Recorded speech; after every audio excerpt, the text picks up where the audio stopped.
there's an actual like origin story to the Art of Manliness. So I was a law student at the University of Tulsa, and I was in the midst of studying for finals.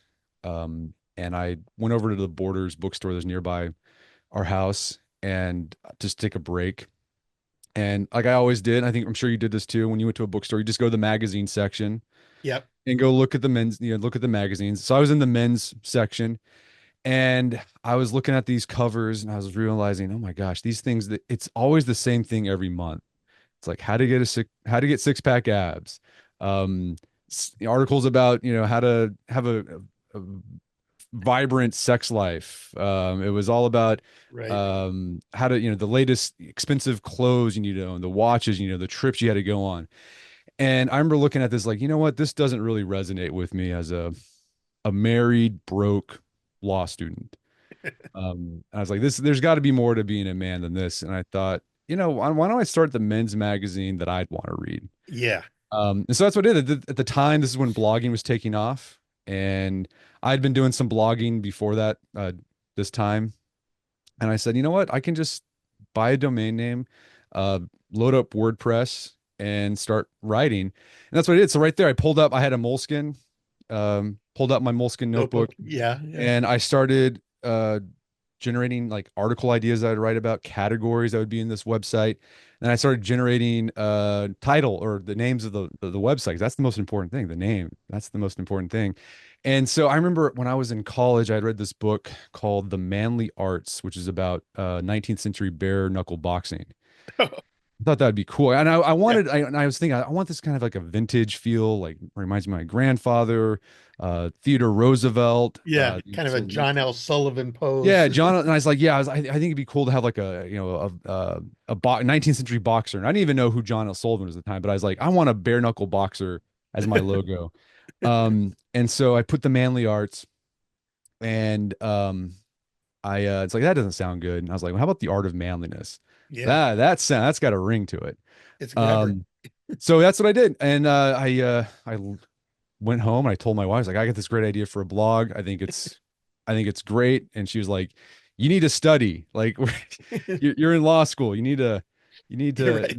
this is what you need to focus on. I was like, okay, well, I'll wait till after finals are over, then I'll get going. And so yeah, finals were over that winter 2007. And during the break, I did all the web design myself. I was terrible at it, but just through trial and error and lots of Google help, I was able to get something up. Did my own photoshopping, got John L. Sullivan there, created the first logo, and launched it like shortly after January 1st, 2008. And the very first article was How to Shave Like Your Grandpa, which was a deep dive into straight or not straight razor shaving, safety razor shaving.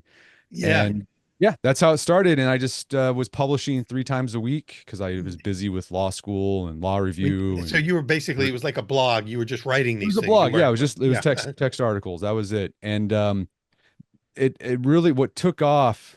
What happened was in I think it was like March 2008. So like 3 months after I started the thing, I was sitting in wills, estates, and trusts law, which is a really boring topic of law, and I was learning about uh, you know, first cousin once removed and second cousins and who gets what whenever you die. And of course, I wasn't paying much attention, so I was checking out the website and checking out the statistics, and I saw that my site was crashed. I'm like, oh my gosh, what's going on here? It's not working. This is not good. And then I went and checked the analytics, and I was getting all this traffic from this website called dig.com.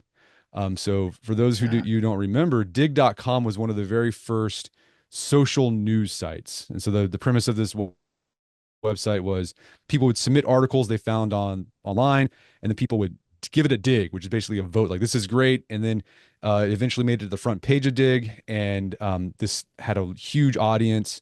And so if you had an article that made it to the front page of Dig, like you're just gonna, it was called the Dig effect. You're just gonna get bombarded with traffic, and that's what wow. happened. Someone submitted that "How to Shave Like Your Grandpa" article to Dig. It got up on the front page of Dig, and then it went viral after that. And I had to upgrade my servers and to make room for that. And from that moment on, it was kind of off to the races. Really, I was on the radar, and that's what happened. And I mean, it was really, really crazy. By the summer, I had a book deal. This was the time when people book publishers were looking for blogs to turn into books. Yeah. So you had a book deal by the end of the summer, and it just continued to grow.